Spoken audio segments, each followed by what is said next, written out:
Hello everyone. आप सभी का फिर से स्वागत है। यह इकोनॉमिक्स घटना चक्र है और हमारा टॉपिक है मुद्रा एवं बैंकिंग। तो चलिए स्टार्ट करते हैं 62 नंबर से। आपको बताना है कि निम्नलिखित में से कौन सा भारत में मुद्रास्फीति के प्राकलन के सबसे प्रचलित माप है। सही जवाब है थोक मूल्य सूचकांक। भारत में मुद्रास्फीति के प्राकलन के सबसे प्रचलित माप थोक मूल्य सूचकांक है। पहला थोक मूल्य सूचकांक 10 जनवरी 1942 से शुरू होने वाले सप्ताह से प्रारंभ हुआ, जबकि आधार वर्ष 1939 इक्वल टू 100 लिया गया था। वर्तमान में थोक मूल्य सूचकांक का जो आधार वर्ष है 2011-12 है और 2017 से पहले 2004-5 था। 63 है भारत में मुद्रास्फीति को मापा जाता है। सही जवाब है थोक मूल्य सूचकांक के द्वारा, ए ऑप्शन। मुद्रास्फीति एक गणितीय युक्ति है जिससे बाजार में मुद्रा के फैलाव और वस्तुओं की कीमतों में वृद्धि को मापा जाता है। भारत में मुद्रास्फीति के दर को मापने के लिए थोक मूल्य सूचकांक में हुए परिवर्तनों का प्रयोग किया जाता है। 64 है कथन है भारत में पिछले 3 वर्षों में मुद्रास्फीति के दर में गिरावट आई है। यह सही है और कारण आर है इन वर्षों में देश को बड़ी मात्रा में विदेशी पूंजी प्राप्त हुई, तो कारण आर गलत है। कथन ए सही है परंतु जो आर है गलत है। सी ऑप्शन आपका बिल्कुल सही होगा। देखिए 52 हफ्तों के औसत के आधार पर प्राप्त मुद्रास्फीति 1994-95 में 10.9% से घटकर 1997-98 में 4.8 हो गया था। विदेशी निवेश वर्ष 1994-95 के 4,800 मिलियन डॉलर से बढ़कर 1997-98 में 5,353 मिलियन डॉलर हो गया था। इस तरह से जो है इस अवधि में विदेशी पूंजी में नामात्र की वृद्धि हुई।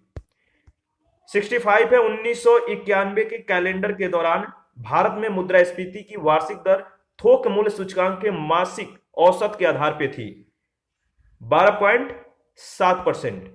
1991 के कैलेंडर के दौरान भारत में मुद्रास्फीति की जो वार्षिक दर थी थोक मूल्य सूचकांक के मासिक औसत के आधार पर 12.7% थी।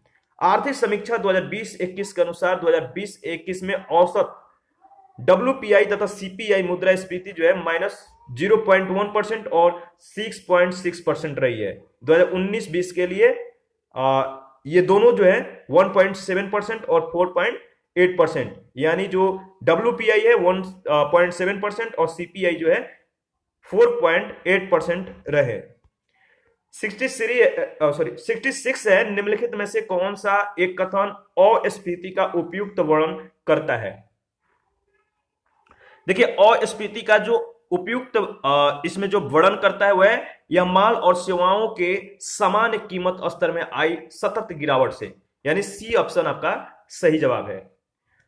अस्फीति माल और सेवाओं के सामान्य कीमत स्तर में आई सतत गिरावट से है। यह मुद्रास्फीति की दर में गिरावट नहीं है जो डिसइंफ्लेक्शन के रूप में जो है जानी जाती है। नेक्स्ट है स्फीति दर में होने वाली तीव्र वृद्धि का आरोप कभी कभी आधार वर्ष यानी बेस इफेक्ट पर लगाया जाता है। यह आधार प्रभाव क्या है। देखिए इसमें जो आधार प्रभाव के बारे में बताया गया है इसका सही जवाब है, आप ऑप्शन देख लीजिए। देखिए इसमें जो यह विगत वर्षों के कीमतों की स्फीति दर की गणना पर आया प्रभाव है, यानी सी ऑप्शन आपका सही जवाब है।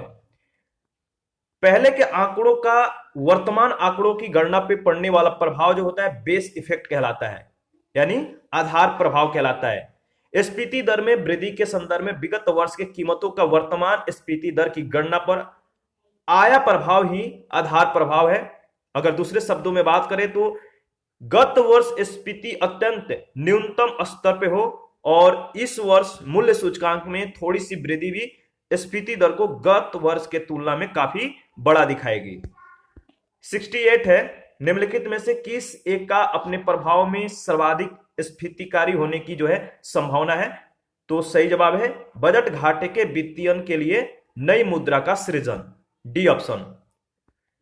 बजटीय घाटे की पूर्ति के लिए नई मुद्रा का सृजन सर्वाधिक स्फीतिकारी होगा, क्योंकि मुद्रा की पूर्ति में वृद्धि में जो मुद्रा की पूर्ति में वृद्धि होगा इससे बाजार में तरलता और लोगों की मौद्रिक आय में वृद्धि होगी, जिसके फलस्वरूप क्या होगा मांग में वृद्धि होगा जो कीमतों को बढ़ा देगी। 69 है हाल के वर्षों में भारतीय अर्थव्यवस्था में मुद्रास्फीति की द्विअंकीय दर को नियंत्रित करने में निम्नलिखित में से कौन सा सरकारी कदम अपेक्षित रूप से प्रभावी सिद्ध हुआ? तो बजट घाटे और अनुत्पादक व्यय को नियंत्रण में रखना, यह सही जवाब है, डी ऑप्शन। मतलब सरकारी कदम जो अपेक्षित रूप से प्रभावी सिद्ध हुआ वो है डी ऑप्शन। राजस्व घाटा जो अनुत्पाद व्यय समझा जाता है 1990-91 में जीडीपी का 3.3% था। मतलब कि अगर बात करें तो क्रमशः घटते हुए वर्ष 1992-93 में जीडीपी का 2.5% रह गया था और इस अवधि में सरकार के अनुत्पाद व्यय में कमी जो है परिलक्षित हुई। बजट घाटा जो पूंजीगत घाटा और राजस्व घाटा का योग होता है, इस अवधि में भी कमी आई क्योंकि बजट घाटे का महत्वपूर्ण घटक राजस्व घाटा इस अवधि में पूर्व की अपेक्षा कम रहा। 1997-98 से बजटीय घाटे की अवधारणा को जो है समाप्त कर दिया गया है। और आगे का क्वेश्चन देखते हैं। क्वेश्चन नंबर 70 है, निम्नलिखित कथनों पे आपको विचार करना है। यहाँ पे जो कथन दिया गया है 3 कथन है, कौन सा कथन सही है आपको बताना है। देखिए अगर इसमें जो कथन है, आप पहला स्टेटमेंट देखिएगा कि खाद्य वस्तुओं का उपभोक्ता मूल्य सूचकांक सीपीआई है, इसमें जो वेटेज है उनके थोक मूल्य सूचकांक यानी डब्ल्यूपीआई में दिए गए भार से अधिक है। यानी सीपीआई जो सीपीआई में भार है उनके डब्ल्यूपीआई में दिए गए भार से अधिक है। तो इसमें जो पहला स्टेटमेंट है सही है। डब्ल्यूपीआई यानी जो आपका थोक मूल्य सूचकांक है, सेवाओं के मूल्य में होने वाले परिवर्तन को जो है नहीं पकड़ता है जैसा कि सीपीआई करता है। तो देखिए इसमें पहला दूसरा स्टेटमेंट तो बिल्कुल सही है। तीसरा देखते हैं, कह रहा भारतीय रिजर्व बैंक ने अब मुद्रास्फीति के मुख्य मान के लिए मतलब मुख्य मान हेतु तथा प्रमुख नीतिगत दरों के निर्धारण और परिवर्तन के लिए डब्ल्यूपीआई को जो है अपना लिया है। तो तीसरा स्टेटमेंट गलत है। कैसे? इसमें देखिए ए ऑप्शन सही है, पहला और दूसरा स्टेटमेंट। सीपीआई जो मतलब जो उपभोक्ता मूल्य सूचकांक है सीपीआई, चयनित वस्तु और सेवाओं के खुदरा मूल्यों के स्तर में समय के साथ बदलाव को मापता है, जिस पर एक परिभाषित समूह के उपभोक्ता अपनी आय खर्च करते हैं। उपभोक्ता मूल्य सूचकांक में खाद्य वस्तुओं का भार लगभग 54% है, जबकि थोक के मूल्य सूचकांक में खाद्य वस्तुओं का भार 3.84% है। तो पहला सही है। थोक मूल्य सूचकांक की गणना थोक बाजार के उत्पादकों और बड़े व्यापारियों के द्वारा किए गए भुगतान के आधार पर की जाती है। इसमें उत्पादन के प्रथम चरण में अदा किए गए मूल्यों की गणना की जाती है। थोक मूल्य सूचकांक केवल वस्तुओं के मूल्य में होने वाले परिवर्तनों को पकड़ता है, जबकि उपभोक्ता मूल्य सूचकांक वस्तु और सेवाओं में होने वाले परिवर्तनों को पकड़ता है, इसलिए दूसरा सही है। उर्जित पटेल कमेटी के सुझाव के आधार पर भारतीय रिजर्व बैंक ने 2014 से मुद्रास्फीति के मुख्य मान के लिए प्रमुख नीतिगत दरों के निर्धारण और परिवर्तन के लिए सीपीआई को जो है अपना लिया है। 71 है, उपभोक्ता मूल्य सूचकांक के संबंध में निम्नलिखित कथनों पर विचार करना है। दिए गए कुट में से जो उत्तर है आपको चूज करके बताना है कौन सा सही है। इसमें 3 स्टेटमेंट है। यह वस्तु और सेवाओं के मूल्य परिवर्तन की गणना करता है। दूसरा है, इसकी गणना आर्थिक सलाहकार का कार्यालय औद्योगिक नीति एवं प्रोन्नति विभाग के द्वारा किया जाता है। तीसरा है, भारतीय रिजर्व बैंक के द्वारा मौद्रिक नीति बनाते समय इसका प्रयोग जो है मुद्रास्फीति माप हेतु किया जाता है। इसका सही जवाब क्या होगा? देखिए इसका सही जवाब है मतलब कि जो पहला तीसरा स्टेटमेंट है सी ऑप्शन सही है। उपभोक्ता मूल्य सूचकांक सीपीआई जो है वर्तमान में सीपीआई माइनस सी यानी जो कंबाइंड है इसके रूप में प्रयोग किया जाता है। और जो गणना लेबर ब्यूरो है और सीएसओ है इसके द्वारा की जाती है। सीपीआई सी में शामिल है। आप देख सकते हैं यहाँ पे पूरी जो डेटा दिया गया है। और आगे बढ़ते हैं। 72 है, उपभोक्ता कीमत सूचकांक पर आधारित मुद्रास्फीति की दर बढ़ती है यदि क्या होता है? तो देखिए इसमें जो उत्तर जो मतलब ऑप्शन दिया गया इसमें उत्तर चुनना मुश्किल है। क्यों? इसके पहले हम लोग इसके बारे में पहले डिस्कस कर लेते हैं। उपभोक्ता कीमत सूचकांक आधारित मुद्रास्फीति में मांग पक्ष महत्वपूर्ण होता है। मौद्रिक नीति के प्रश्नगत चारों उपकरणों के साथ मुद्रास्फीति का व्युत्क्रमानुपाती संबंध होता है। रेपो दर और वैधानिक तरलता अनुपात में वृद्धि होना मुद्रास्फीति में कमी लाएगा, जबकि रिवर्स रेपो दर बैंक दर में कमी मुद्रास्फीति के दर को जो है बढ़ाएगी। तो पहला और जो तीसरा यानी ए और सी विकल्प है, दोनों सही उत्तर है। राजस्थान लोक सेवा आयोग के द्वारा डी ऑप्शन को सही माना गया था, जो सामान्य संदर्भ में सही नहीं है, क्योंकि इसमें जो है इससे मुद्रा आपूर्ति में जो है कमी आती है। तो इस तरह से इसका उत्तर चूज करना थोड़ा सा मतलब कि डाउटफुल था। 73 है, कोर मुद्रास्फीति को परिभाषित किया जाता है खाद्य मुद्रास्फीति तथा ईंधन मुद्रास्फीति दोनों को छोड़कर शीर्षक मुद्रास्फीति से। तो डी ऑप्शन आपका सही जवाब है। उपभोक्ता मूल्य सूचकांक के आधार पर तैयार की जाने वाली मुद्रास्फीति, जिसमें खाद्य और ईंधन की कीमत में होने वाले उतार चढ़ाव भी शामिल होते हैं। और हेडलाइन मुद्रास्फीति जो होता है कहलाता है, जो शीर्षक होता है इसको ही मुद्रास्फीति कहते हैं, जबकि कोर मुद्रास्फीति वह होता है जिसमें खाद्य और ईंधन की कीमतों में होने वाले उतार चढ़ाव को शामिल नहीं किया जाता है। 74 है, निम्नलिखित कीमत सूचकांकों में से केंद्र सरकार के कर्मचारियों की मजदूरी में क्षतिपूर्ति के लिए किसका जो है प्रयोग किया जाता है? तो सही जवाब है बी ऑप्शन, औद्योगिक कर्मियों के लिए उपभोक्ता कीमत सूचकांक, बी ऑप्शन। 75 है, भारत में कर्मचारियों के महंगाई भत्ते का निर्धारण का जो आधार है क्या है? सही जवाब है उपभोक्ता कीमत सूचकांक। भारत में कर्मचारियों के महंगाई भत्ते यानी जो डियरनेसेस अलाउंसेस ऑफ एम्प्लॉइज है, इसका निर्धारण औद्योगिक कर्मियों के उपभोक्ता कीमत सूचकांक के आधार पर किया जाता है। वर्तमान में भारत में निम्नलिखित 4 वर्गों में उपभोक्ता कीमत सूचकांक का संकलन किया जाता है। तो सीपीआई आईडब्ल्यू यानी consumer price index for industrial workers, CPI AL है, consumer price index for agriculture labourers, और सीपीआईआरएल और सीपीआई रूरल और अर्बन। तो सीपीआई यूएनएमई जो है consumer price index for urban non manual employees का संकलन भी जो है पहले केंद्रीय सांख्यिकी कार्यालय यानी सीएसओ के द्वारा जो है किया जाता था, परंतु इसे अप्रैल 2008 से बंद कर दिया गया है। 76 है, उपभोक्ता मूल्य सूचकांकों पर आपको विचार करना है, बताना है कि कौन सा केंद्रीय सांख्यिकी संगठन के द्वारा संकलित किया जाता है। इसका सही जवाब क्या होगा? 76 का सही जवाब है, आप बताइए। देखिए इसका जो उत्तर है, इसमें जो ऑप्शन दिया गया थोड़ा डाउटफुल है। इसके बारे में हम लोग मतलब इस डाउट को खत्म करने के लिए हम लोग पहले इसके बारे में डिस्कस कर लेते हैं।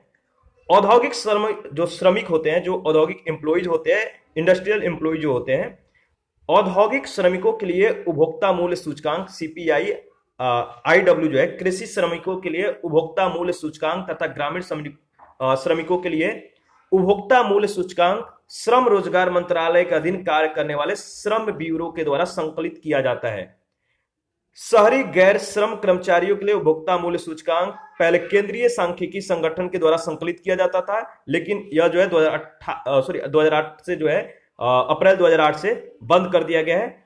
हालांकि उपभोक्ता मूल्य सूचकांक जो शहरी के लिए है मतलब कि लाए जाने तक की अवधि जो है सीपीआई आईडब्ल्यू से संबंध अखिल भारतीय लिंक्ड संकलित किया जाता है, और 2011 से इसे भी जो है बंद कर दिया गया। वर्तमान में सीपीआई और सीपीआई अर्बन और रूरल इनका जो है संकलन किया जाता है। 77 है, थोक मूल्य सूचकांक के संदर्भ में कौन सा कथन जो है सही, आपको विचार करके बताना है। देखिए इसमें जो सही जवाब है आपका, इसमें जो पहला स्टेटमेंट है कि 1993 माइनस 1993 इक्वल टू 100 को आधार मानते हुए नई डब्ल्यूपीआई श्रृंखला अप्रैल 1998 से जो है प्रभावी हुई, यह बिल्कुल गलत है। थोक मूल्य सूचकांक के संदर्भ में जो दूसरा स्टेटमेंट है कि नई डब्ल्यूपीआई श्रृंखला में बुनियादी वस्तुओं का भारित महत्व 10% अंकों तक जो है कम हो गया है, यह सही है। और बिजली की भारित महत्व नई डब्ल्यूपीआई श्रृंखला में बढ़ गया है। तो 2 और 3 स्टेटमेंट आपका बिल्कुल सही है। और यहां पे जो है आप डेटा देख सकते हैं, पूरा डेटा दिया गया है। यहां पे थोक मूल्य सूचकांक की तुलना जो है तुलनात्मक स्थिति दिया गया, सभी वस्तु आधार वर्ष जो है 1993, 94, 2004, 5 और 2011-12। तो न्यू डेटा आपको देखना है 2011-12 वाला। 78 है, थोक मूल्य सूचकांक के मापन में निम्न में से किस एक क्षेत्र को सबसे अधिक जो है वेटेज दिया जाता है? वह आपका विनिर्मित उत्पाद, डी ऑप्शन। और 79 है, नई WPI श्रृंखला का जो मतलब कि जो श्रृंखला का प्रारंभ हुआ था, नई WPI श्रृंखला वो कब प्रारंभ हुआ था? तो 14 सितंबर 2010 को। देखिए प्रश्न काल में नई थोक मूल्य सूचकांक श्रृंखला का प्रारंभ 14 सितंबर 2010 से हुआ था। इसके अंतर्गत 676 मदें जो है रखी गई थी। पुरानी WPI सूचकांक में कितने मदें थी? 435। इस आधार पर वर्ष 1993-94 के स्थान पे 2004-5 जो है मतलब रखा गया था, 2004-5 हो गया। और 12 मई 2017 को जो है आधार वर्ष 2011-12 वाली नई WPI श्रृंखला यानी अप्रैल 2017 से प्रभावी हो गया है, लाई गई। तो 2011-12 जो है यह जो है नई WPI श्रृंखला जो है लाई गई है, नए आधार वर्ष है 12 मई 2017 से। तो 2011-12 जो है आधार वर्ष है, याद रखिएगा। क्वेश्चन नंबर आपका जो 80 में पूछा गया कि भारत सरकार ने अखिल भारतीय थोक कीमत सूचकांक के लिए आधार वर्ष 2004-5 से बदलकर किस वर्ष को जो है बनाया गया? सही जवाब है 2011-12, बी ऑप्शन। किस तारीख को नए थोक मूल्य सूचकांक को जिसका आधार वर्ष 2004-5 है जारी किया गया था? 14 सितंबर 2010 को। सेम क्वेश्चन है। भारत सरकार के द्वारा जारी की गई थोक मूल्य सूचकांक की नई श्रृंखला यानी होलसेल प्राइस इंडेक्स की जो नई श्रृंखला है कि मतलब कि आधार वर्ष के संदर्भ में है, तो किस आधार वर्ष के संदर्भ में है? 1993-94 के आधार मूल्यों के संदर्भ में। सी ऑप्शन आपका सही जवाब है। अक्टूबर 2009 में एक निर्णय लिया गया कि थोक मूल्य सूचकांक का आधार वर्ष 1993-94 से हटाकर क्या मतलब कि क्या कर दिया जाएगा? कौन सा वर्ष रहेगा? 2004-5, डी ऑप्शन। अक्टूबर 2009 में थोक मूल्य सूचकांक का आधार वर्ष 1993-94 से हटाकर 2004-5 कर दिए जाने का जो है निर्णय लिया गया था। क्वेश्चन नंबर हमारा नेक्स्ट है 84। भारत के संदर्भ में निम्नलिखित कथनों पर विचार करना है। पहला है भारत में थोक कीमत सूचकांक केवल मासिक आधार पर उपलब्ध है। दूसरा, औद्योगिक कामगारों के लिए उपभोक्ता कीमत सूचकांक की तुलना में WPI खाद्य वस्तुओं को जो है कम महत्व देती है। इसमें बताइए कि कौन सा सही जवाब है? इसका सही जवाब है आपका जो दूसरा स्टेटमेंट है, केवल बी, यानी औद्योगिक कामगारों के लिए उपभोक्ता कीमत सूचकांक की तुलना में WPI खाद्य वस्तुओं को जो है कम महत्व देती है। तो बी ऑप्शन आपका सही जवाब है। देखिए अक्टूबर 2009 में सरकार ने थोक मूल्य सूचकांक आधारित मुद्रास्फीति के आंकड़ों को साप्ताहिक आधार पर जारी करने के बजाय मासिक आधार पर जारी करने के प्रस्ताव को जो है मंजूरी दे दी। 2012 के प्रारंभ तक प्राथमिक वस्तु और ईंधन समूह के लिए यह सूचकांक साप्ताहिक आधार पर जारी किया जा रहा था, जिसे अंतिम बार 27 जनवरी 2012 को जारी किया गया। ध्यान में रखिएगा। और क्योंकि भारत में औद्योगिक कामगारों के लिए उपभोक्ता कीमत सूचकांक WPI के तुलना में खाद्य वस्तुओं को जो है अधिक महत्व देता है, तो वर्तमान संदर्भ में जो है प्रश्न का सही विकल्प जो होगा वो सी होगा। 85 है, निम्नलिखित में से कौन औद्योगिक कामगारों के लिए जो है उपभोक्ता कीमत सूचकांक यानी consumer price index number for industrial workers निकालता है? तो कौन जो है औद्योगिक कामगारों के लिए उपभोक्ता कीमत सूचकांक निकालता है? वह श्रम ब्यूरो। मतलब कि श्रम ब्यूरो जो है निकालता है। औद्योगिक कामगारों के लिए उपभोक्ता कीमत सूचकांक का संकलन जो है श्रम ब्यूरो के द्वारा किया जाता है। इसके अतिरिक्त यह कृषि श्रमिकों के लिए उपभोक्ता मूल्य सूचकांक और ग्रामीण श्रमिकों के लिए उपभोक्ता मूल्य सूचकांक का संकलन भी करता है। उल्लेखनीय है कि श्रम ब्यूरो अखिल भारतीय स्तर पर श्रम के विभिन्न पहलुओं पर आंकड़ों के संग्रहण, संकलन, विश्लेषण और वितरण के लिए जो है कार्य करता है। श्रम ब्यूरो आंकड़ों के जो है समाकलन, संग्रहण, प्रकाशन और मजदूरी उपार्जन, उत्पादकता, अनुपस्थिति, श्रम आवर्त, औद्योगिक संबंधों, कार्यकारी और निर्वाह स्थितियों से संबंधित सूचना और विभिन्न श्रम अधिनियमों के कार्यान्वयन के मूल्यांकन आदि के लिए भी उत्तरदायी है। 86 है, वर्तमान मूल्य सूचकांक लगभग 330 है। इसका अर्थ क्या है? जो प्राइस इंडेक्स है आधार वर्ष 1960 के आधार पर अगर बात करें तो लगभग मूल्य सूचकांक वर्तमान का लगभग 330 है। इसका अर्थ क्या है? देखिए इसका जो अर्थ दिया गया है, इसका अर्थ यह है कि कुछ निश्चित वस्तुओं के मूल्य का जो भारित औसत यानी जो वेटेड मीन है वो 3.3 यानी 3.3 गुना बढ़ गया है। तो कुछ निश्चित वस्तुओं के मूल्यों का भारित औसत 3.3 गुना बढ़ गया है। इसका मतलब, इसका अर्थ यही है। वर्तमान मूल्य सूचकांक लगभग 330 है। इसका मतलब सी ऑप्शन आपका सही जवाब होगा। 87 है औद्योगिक उत्पादन सूचकांक की नई श्रेणी में जो भारत सरकार के द्वारा 10 जून 2011 को जारी की गई थी, आधार वर्ष को परिवर्तित कर दिया गया है 1993-94 से क्या 2004-5। ठीक है, सेम क्वेश्चन है, ऊपर में इसके बारे में हम लोगों ने डिस्कस किया था। आगे बढ़ते हैं। क्वेश्चन नंबर 88 है उत्पादक कीमत सूचकांक मापता है। उत्पादक कीमत सूचकांक क्या मापता है? उत्पादित वस्तुओं और सेवाओं के कीमत के औसत परिवर्तन को। ए ऑप्शन आपका बिल्कुल सही है। आगे बढ़ते हैं। नेक्स्ट क्वेश्चन है 89 है कथन ए है समग्र पूर्ति वक्र में विवर्तन के कारण लागत प्रेरित स्फीति होती है। कारण आर मजदूरी में वृद्धि के कारण समग्र पूर्ति वक्र में विवर्तन होता है। बताइए इसका सही जवाब क्या होगा? देखिए इसका सही जवाब है ए और आर दोनों सही है। ए का सही स्पष्टीकरण आर है। कैसे? लागत प्रेरित स्फीति कॉस्ट जो पुश इन्फ्लेशन है समग्र पूर्ति वक्र में गिरावट के कारण होती है। बढ़ी हुई मजदूरी दरों में वृद्धि के कारण समग्र पूर्ति वक्र में विवर्तन या गिरावट होती है। इस प्रकार अभिकथन और कारण दोनों सही है और कारण अभिकथन का जो है सही स्पष्टीकरण है। 90 है निम्न में से आपको बताना है कौन मुद्रास्फीति के नियंत्रण की जो विधि है वो नहीं है, वो है ब्याज दर को कम करना। मुद्रास्फीति के नियंत्रण की विधि जो है ब्याज दर को कम करना नहीं है।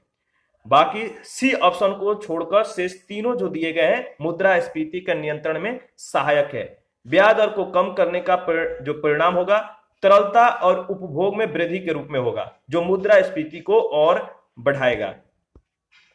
91 में जो कथन ए है अक्टूबर 2009 से फरवरी 2010 तक भारत में मुद्रास्फीति दर ऋणात्मक हो गई थी और कारण आ रहा है वैश्विक बाजार में पेट्रोल का मूल्य $140 प्रति बैरल से घटकर $30 प्रति बैरल रह गया था। बताइए इसमें इसका जो सही जवाब होगा क्या है? ए और आर दोनों सही है। आर ए की सही व्याख्या है।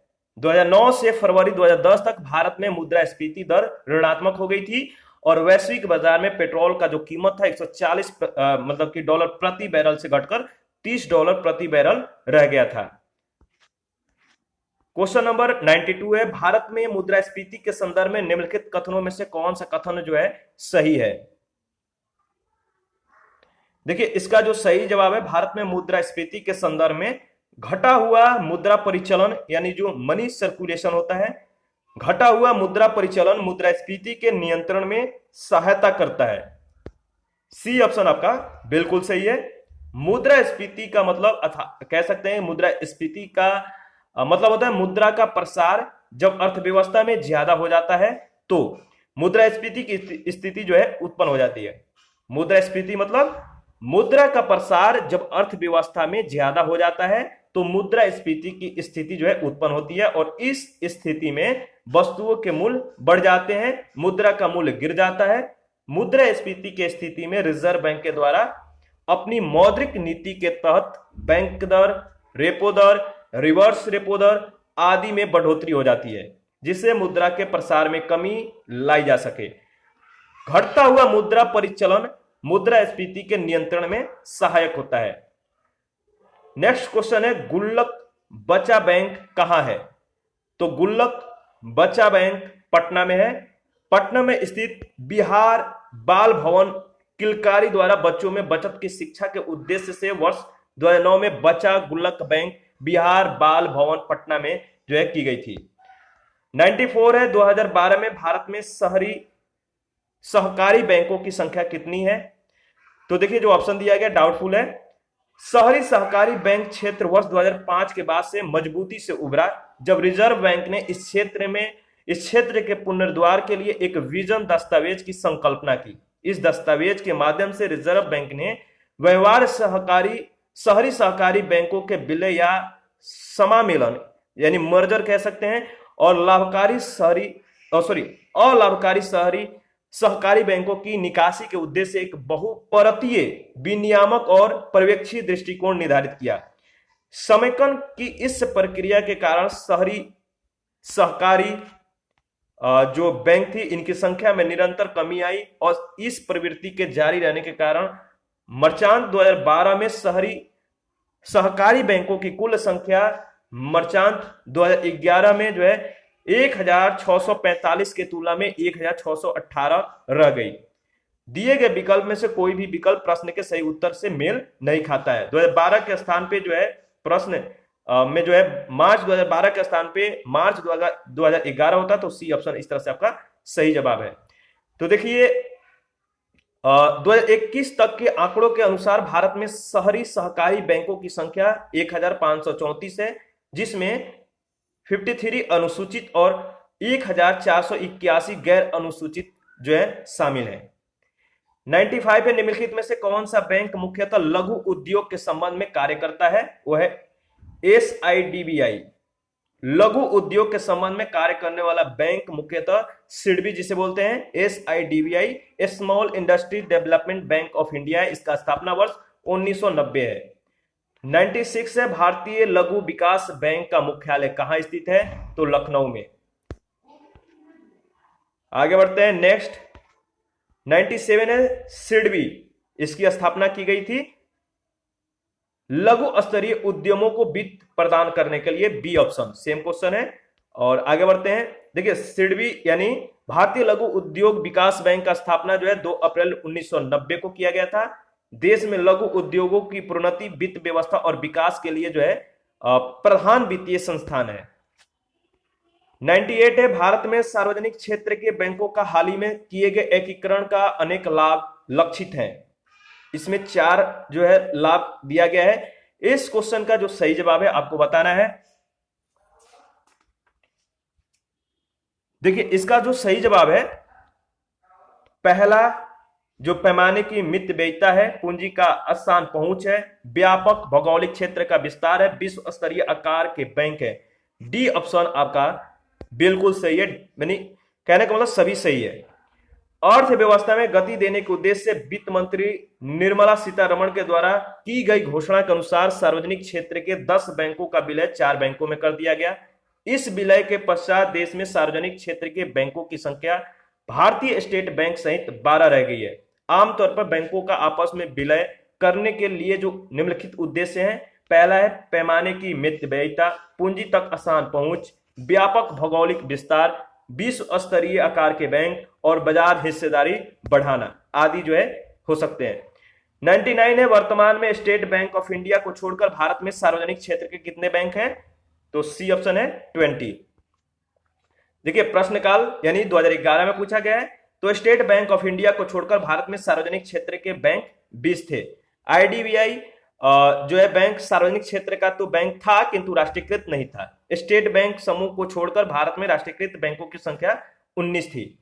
2018 में अरुण जेटली के नेतृत्व में एक पैनल ने सार्वजनिक क्षेत्र के 3 bank of Baroda, Vijaya bank और देना बैंक को जो है विलय की सिफारिश की गई और इस सिफारिश का अनुरूप देना और विजया बैंक का विलय बैंक ऑफ बड़ौदा में हो गया। 1 अप्रैल जो है यह जो विलय है 1 अप्रैल 2019 से प्रभावी है। साथ ही LIC द्वारा 51% अंशधारिता के अधिग्रहण के साथ IDBI बैंक 21 जनवरी 2019 से विनियामक उद्देश्य हेतु निजी क्षेत्रक बैंकों के श्रेणी में जो है मतलब कि बैंकों के श्रेणी में आ गया, जिससे स्टेट बैंक ऑफ इंडिया के अतिरिक्त राष्ट्रीयकृत बैंकों की संख्या अब 17 हो गई। सार्वजनिक क्षेत्र के बैंकों की संख्या भी 17 है। केंद्रीय वित्त मंत्री निर्मला सीतारमण ने 30 अगस्त 2019 को 10 राष्ट्रीयकृत बैंकों का समामेलन 4 बैंकों के रूप में किए जाने की बृहद योजना की जो है घोषणा की और इसके क्रियान्वित होने के बाद देश में राष्ट्रीय जो स्टेट बैंक के अतिरिक्त राष्ट्रीयकृत बैंकों की संख्या है अब घटकर कितना हो गई है? 11। 100 है निम्नलिखित में कौन सा बैंक सार्वजनिक क्षेत्र का वाणिज्यिक बैंक है? वह आपका इंडियन ओवरसीज बैंक। ठीक है, 101 है, निम्नलिखित में कौन एक जो है निजी बैंक है? वो है पंजाब बैंक। पंजाब बैंक एक निजी बैंक है। क्वेश्चन नंबर 102 है, निम्नलिखित में कौन सा एक राष्ट्रीयकृत बैंक नहीं है? वो है ICICI bank, C option. Industrial credit and investment corporation of India जो है, इसका स्थापना 1955 में विश्व बैंक और भारत के सार्वजनिक क्षेत्र के बैंक और सार्वजनिक क्षेत्र के बीमा कंपनियों के संयुक्त उपक्रम के रूप में की गई थी। इसका उद्देश्य देश के निजी क्षेत्र में लघु एवं मध्यम आकार के उद्योगों का विकास करना था और इसी के पूर्ण स्वामित्व वाली सहायक कंपनी के रूप में जो है आईसीआईसी बैंक की स्थापना 1994 में की गई थी। यह बैंक निजी क्षेत्र बैंक के श्रेणी में है। शेष तीनों बैंक जो है राष्ट्रीयकृत बैंक है, जो ऑप्शन में दिया गया है। और नेक्स्ट क्वेश्चन है, क्वेश्चन नंबर 103 है, निम्न भारतीय बैंकों में कौन सा राष्ट्रीयकृत बैंक नहीं है? वो है आईसीआईसी बैंक, सेम क्वेश्चन है। क्वेश्चन नंबर 104 है, निम्नलिखित में कौन भारत में व्यापारी बैंकों की देनदारियों में जो है सबसे महत्वपूर्ण अंश रखता है? वो है आपका सावधि जमा है, बी ऑप्शन। भारत में व्यापारी बैंकों की देनदारियों में सबसे महत्वपूर्ण अंश जमाओं का होता है। जमाओं में भी सर्वाधिक महत्वपूर्ण सावधि जमाओं के हैं। दूसरे स्थान पे बचत बैंक जमा है, जो सेविंग डिपॉजिट है। और जो तीसरा स्थान है मांग जमा है, यानी डिमांड डिपॉजिट का है। तो पहला स्थान किसका है? सर्वाधिक महत्वपूर्ण जो है सावधि जमाएं हैं, ठीक है, टाइम डिपॉजिट, इसके बाद सेविंग और इसके बाद डिमांड डिपॉजिट का स्थान आता है। क्वेश्चन नंबर 105 है, भारतीय स्टेट बैंक की स्थापना कब किया गया था? तो 1955 में किया गया था। और अखिल भारतीय ग्रामीण साख सर्वेक्षण समिति जो है 1952, जिसे ए.डी. गोरवाला समिति के नाम से जो है जाना जाता है, इन्होंने इंपीरियल बैंक के साथ कुछ राज्य संबंध बैंकों को मिलाकर भारतीय स्टेट बैंक की जो है स्थापना की संस्तुति की थी।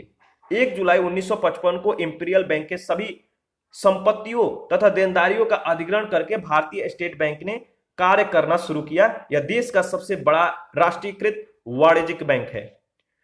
क्वेश्चन नंबर 106 है, भारत का जो सबसे बड़ा व्यापारिक बैंक है वह कौन सा है? तो state bank of India. Next question है, क्वेश्चन नंबर हमारा 107 है, भारत का सार्वजनिक क्षेत्र में सबसे बड़ा वाणिज्यिक बैंक कौन सा है? तो सेम क्वेश्चन है, स्टेट बैंक ऑफ इंडिया है। और क्वेश्चन नंबर 108 है, किस भारतीय व्यवसायिक बैंक ने सबसे पहले चलती फिरती एटीएम सेवा जो है प्रारंभ की थी? वह है आईसीआईसी बैंक। और क्वेश्चन नंबर 109 है, अप्रैल 2011 से भारतीय स्टेट बैंक के चेयरमैन के पद पर कौन से कार्यरत रहे? तो प्रदीप चौधरी, ए ऑप्शन आपका सही है। और वर्तमान में कौन है? दिनेश कुमार खारा। क्वेश्चन नंबर 110 है, निम्नलिखित में से किस बैंक ने चीन में अपनी शाखा पहले खोली है? वह है भारतीय स्टेट बैंक। 2006 में चीन में जो है अपनी पहली शाखा इसने खोली थी। क्वेश्चन नंबर 111 है, निम्नलिखित में से किस बैंक के द्वारा सिंपली क्लिक क्रेडिट कार्ड योजना जो है प्रारंभ की गई है? तो सिंपली क्लिक क्रेडिट कार्ड योजना किस बैंक के द्वारा शुरू किया गया? तो एसबीआई के द्वारा, ठीक है। और इसी के साथ इस सेशन को अभी समाप्त करते हैं। नेक्स्ट सेशन में हम लोग क्वेश्चन नंबर 112 से स्टार्ट करेंगे।